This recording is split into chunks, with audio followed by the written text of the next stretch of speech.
سڵاتان لێ بێم کاتتان باش. ڤایرۆسی کۆرۆنا کە هەموو جیهانی بە خۆیەوە سەر قاڵ کردووە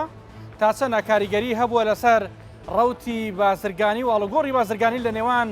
چین و هەرێمی کوردستان و تا چەنە جوڵە گەشتیاریەکانیشی پەک خستووە. لەسەر ئەم بابەتە گرنگە لە بنکۆڵی ئەم جارە بنکۆڵکاری ئەنجامەدەین. تیمی پرۆگرامی بنکۆڵ لە بازاڕی شێخەڵای هەولێرین. لێرە کۆمەڵێک بازرگان دەبینم کە لە ماوەی 13 ساڵی ڕابردوودا شمەکێکی یەکجار زۆریان لە شارەکانی چینەوە هاوردەی هەرێمی کوردستان کردووە.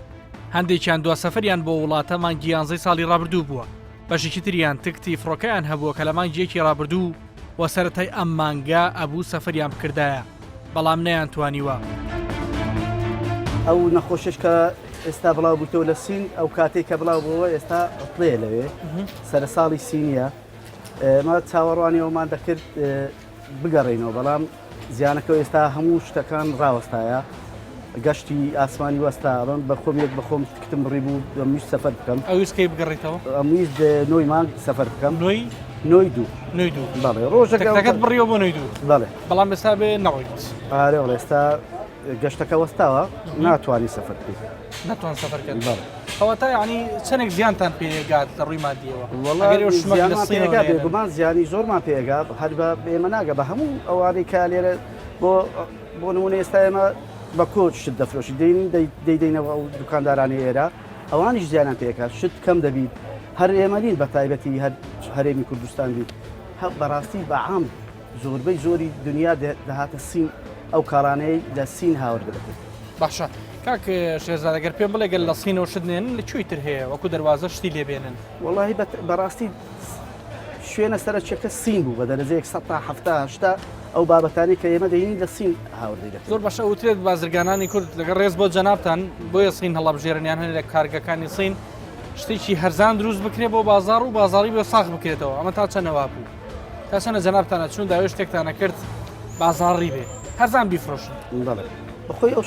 بەخۆی کە دەچێت سین بەڕاستی لەسەر تەڵەبیاتی خۆتە تەڵەبیاتی مشتری شتی هەرزانت دەوێت هەرزانت دەداتێ ئەگەر کوالێتی بەرزت بوێ کوالێتی بەرزت بۆ دروست دەکات. ئەو شتانە ئێمە کاری لێ دەکەین و دەیهێنین ئەو بابەتانی مەوانە زیاتر ئەو بابەتانی کە بۆ 6 مانگەوە بابەتی کارەباییە. ئەوان دەڵێن بە تەواوی بازرگانیەکەیان لەگەڵ وڵاتی چین وەستاوە. بەشێک لە بازرگانە کوردەکان هاوشێوەی زۆرینەی بازرگانەکانی جیهان لە شاری ئیو لە بازاری گەورەی فوتیان مامەڵەی بازرگانی دەکەن کە 600 کیلۆمەتر لە شاری یۆهانی مەڵبەندی سەرەکی بڵاوبوونەوەی ڤایرۆسی کۆرۆناوە دوورە. بازاری فوتیان گەورەترین بازاری کۆفرۆشیە لە هەموو جیهان کە لەسەر ڕووبەری 5.5 ملیۆن مەتر چوارگۆشە بنیاد نراوە. 75,000 دوکان و مۆڵی گەورە لە خۆ دەگرێ. 200,000 کارمەند کاری تێدا دەکەن. ساڵانە 570,000 کۆنتێنەر شمەکی جۆراوجۆر هەناردەی دەرەوەی وڵاتی چین دەکات. بەشێک لە بازرگانەکان بە مۆبایلەکانی خۆیان دەیمەنی کاتی کارکردنی یەکێک لە کارگەکانی ئەو شارەیان تۆمار کردووە کە لەسەر خواستی بازرگانەکان مانجەڵی چێژلێنان دروست دەکەن. لەبارەی هێنانی شمەکی کوالەتی خراپیش بەشێک لەو بازرگانانە قسەی خۆیان هەیە.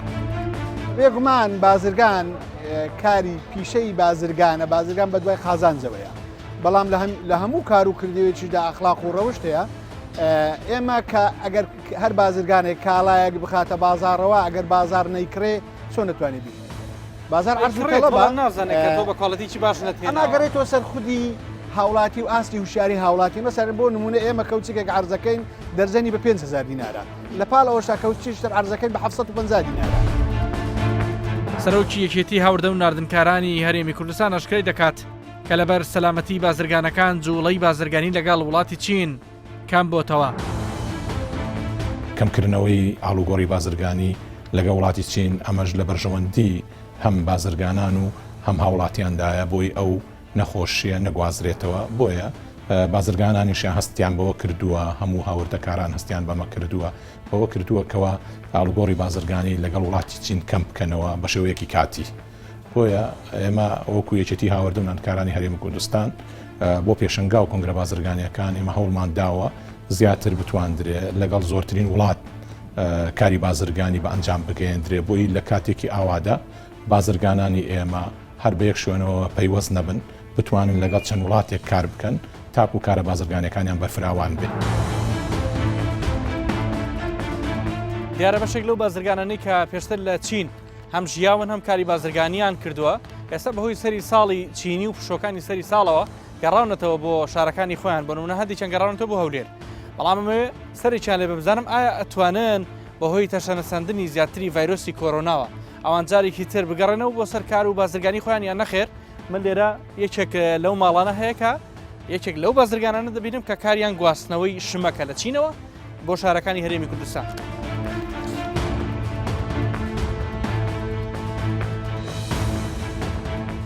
ئەوان لە شاری کوانجۆی چین هەردوو کوڕەکان لەدایک بووە. ئەم بازرگانە تەنها لە کاری گواستنەوەی شمەکدا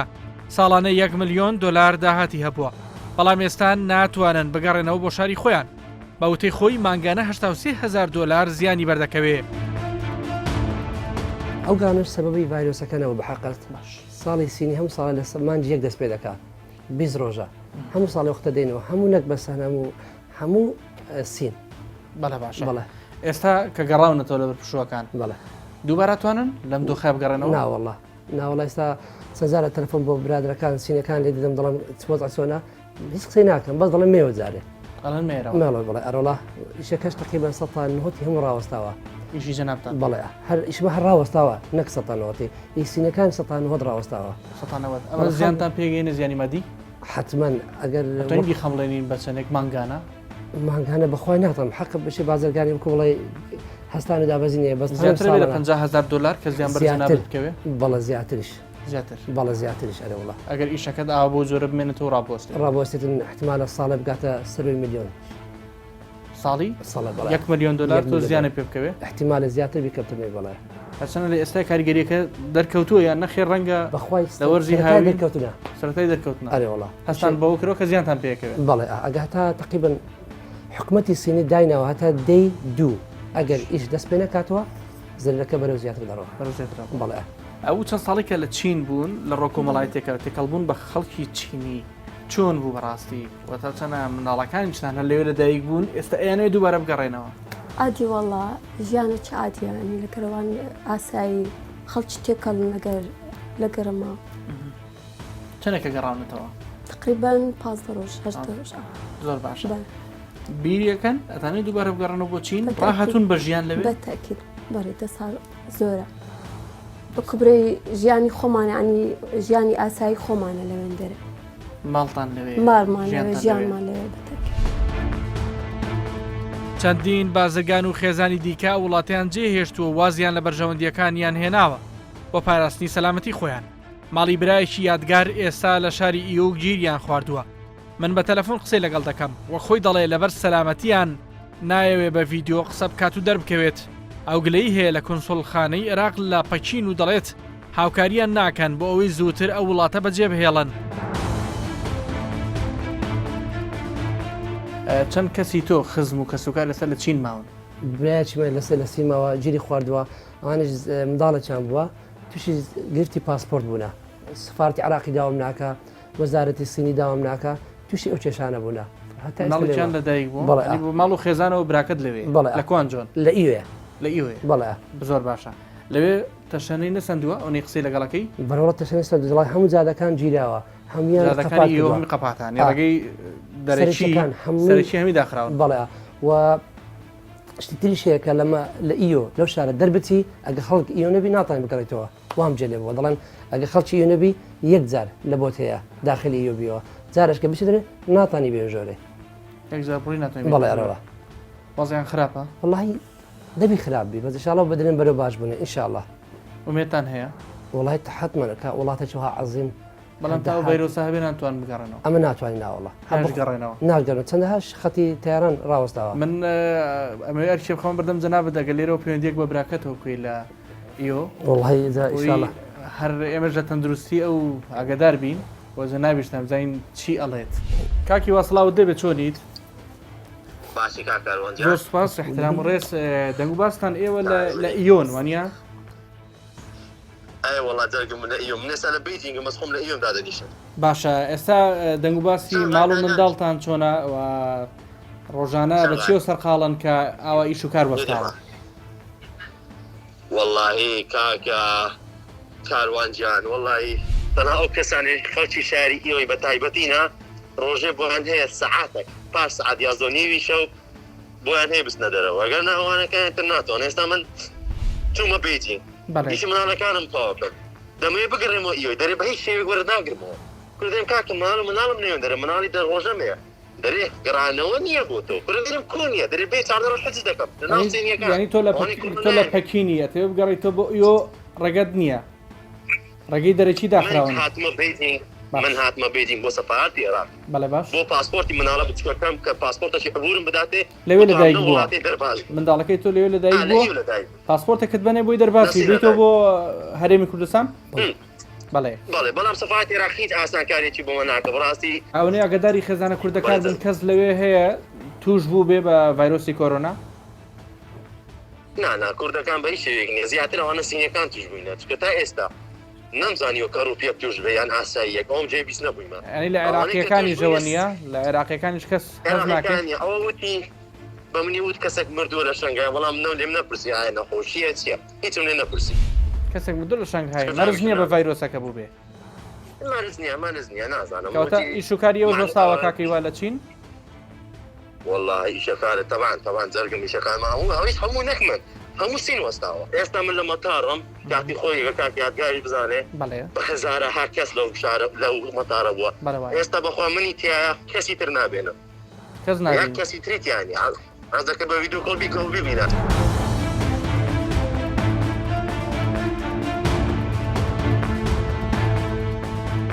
شوێنگرەوەی چین چییە بۆ جەنابتان کە بازرگانی و مامەڵی بازرگانی والله هەتا ئێستا باسمان لەسەر شتێک کردو بەس وەکو بڵێ قەرار بنەداوە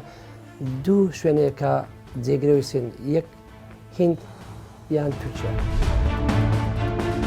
زیاتر لە 2000 هاوڵاتی چینی لە هەرێمی کوردستان نیشتەجێن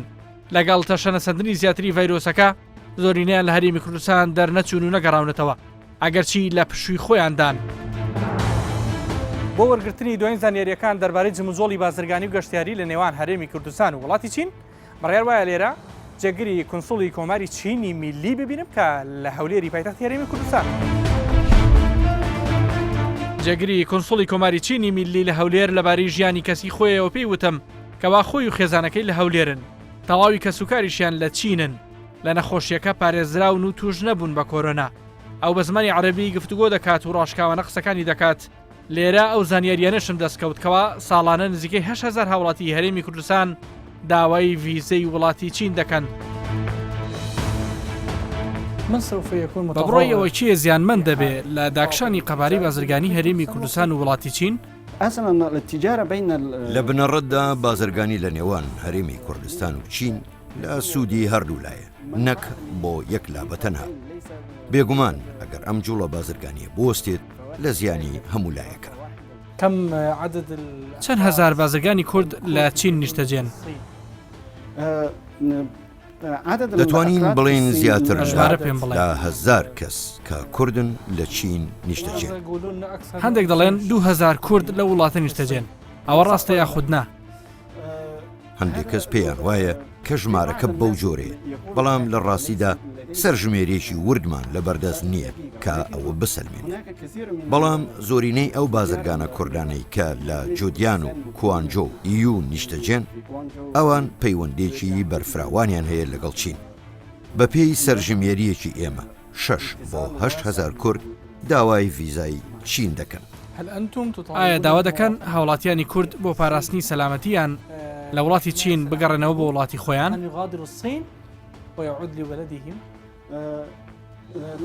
حکوومەتی چینی بە شێوەیەکی زۆر باش وابەستەیە بە خزمەتی هاوڵاتیانی بیانی لە نێویاندا کوردەکەن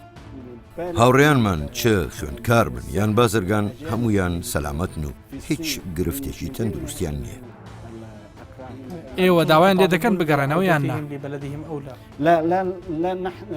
داوا لە هیچ بیانیەک ناکەین کە لە چین دەمێننەوە و نیشتەجێن وڵاتەکە بەجێ بێڵن حکوومەتی چینی توانای زۆری هەیە بۆ ئەوەی گیانی ئەوان بە سەلامەتی بپارێزێن بەڵام ببوورە گرنتی چییە کە سەلامەت دەبن ئەگەر لە چین بمێننەوە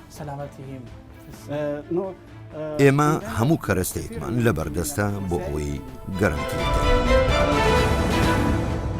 بەپێی ئامارەکان بێ بەتەنها لە ساڵی 2019 بابڕی 28 ملیارد دلار شمەک لە چینەوە هاوردەی عێراق کراوە بەشێک لەوانەیش بۆ هەرێمی کوردستان بۆ کەمەزەندە دەکرێت بە بڕی 5 ملیارد دلار شمەک لە چینەوە هاوردەی هەرێمی کوردستان کرابێ. هەروەک زانیاریەکان دەڵێن کە بە تەنها لە ساڵی 2019 لە هەرێمی کوردستانەوە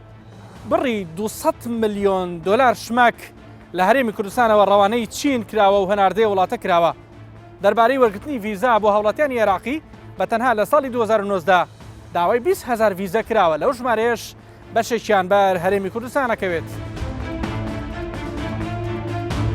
هاتوومەتە یەکێک لە کۆمپانیەکانی هاوردەکاری شمەکە کارەباییەکان کە ماوەی زیاتر لە 13 ساڵە لە چینەوە شمەک دەهێنن بۆ هەرێمی کوردستان. خاوەنی کۆمپانیاکە لە 15 مانگی ڕابردوو ئەو وڵاتی جێهێشتووە. ئاماژە بەوە دەکات کە لە وەرزی هاوینی ئەم ساڵ کاریگەری نەهاتنی شمەکی چینی لە بازاردا بەدەر دەکەوێت. 15 کە تۆ ئیو بەجێ هێشت وە چینێ بەجێ هێشت ڕاستەخۆ گەڕایەوە بۆ هەرێمی کوردستان؟ نەخێر قوربان من چوومە بریتانیا لەوێەوە لە بریتانیا دوایە بە دوای 10 ڕۆژ ئەو هاتمەوە. هەتەوە بۆ فڕۆکخانەی دڵتی هەورێ نایان پرسی کە تۆ پێشتر لە چین بووی ڤیزات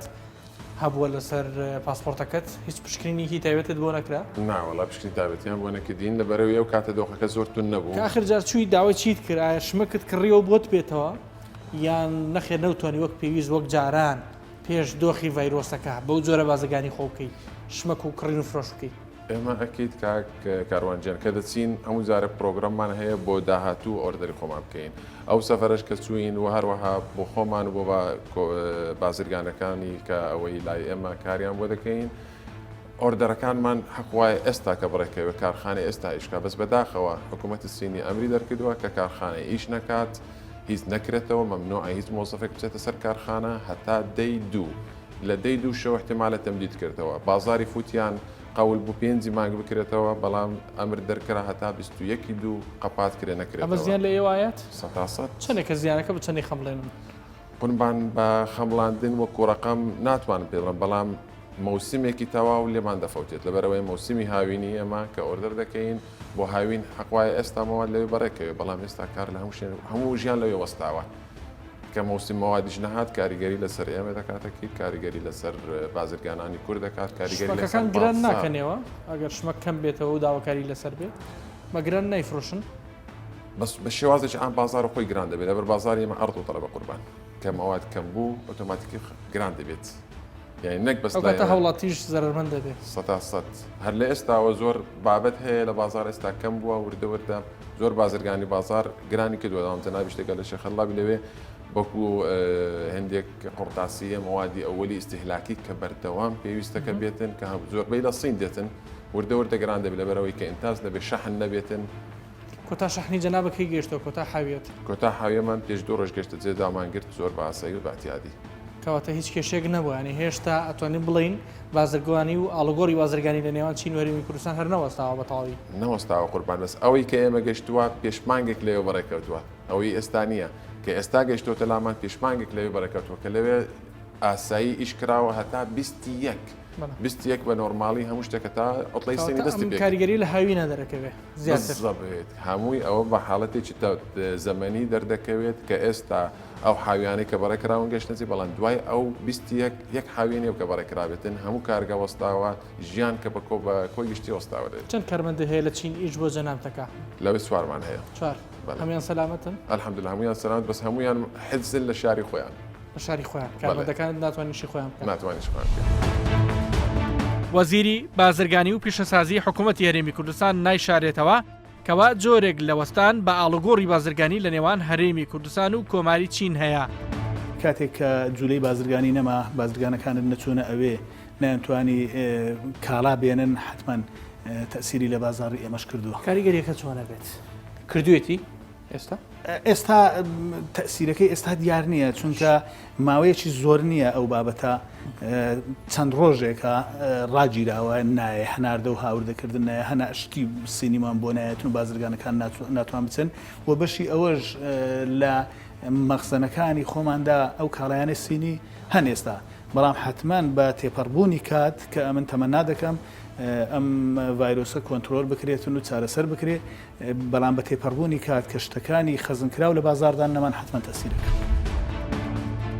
هاتوونەتە فڕۆکەخانەی نێودوڵەتی هەولێر هەر لە سەرەتای بڵاوبوونەوەی نەخۆشیەکە ڕێوشێنی پێویست گیراوەتە بەر لە سەرەتاوە هەموو هەڵگرێکی پاسپۆرتی چینی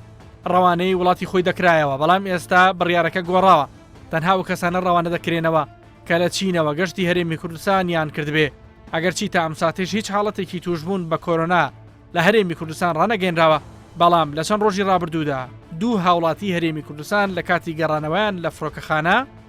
لە ژێر چاودێری و لە شوێنێکی دەرەوەی فڕۆکەخانە دانراون ڕێگان نادرێت تێکەڵی کەسانی دیکە ببن بەڕۆبەری فڕۆکەخانەکە دەڵێت ئەو کارە تەنها بۆ دڵنیابوون و چاودێریە هەچ کەسێ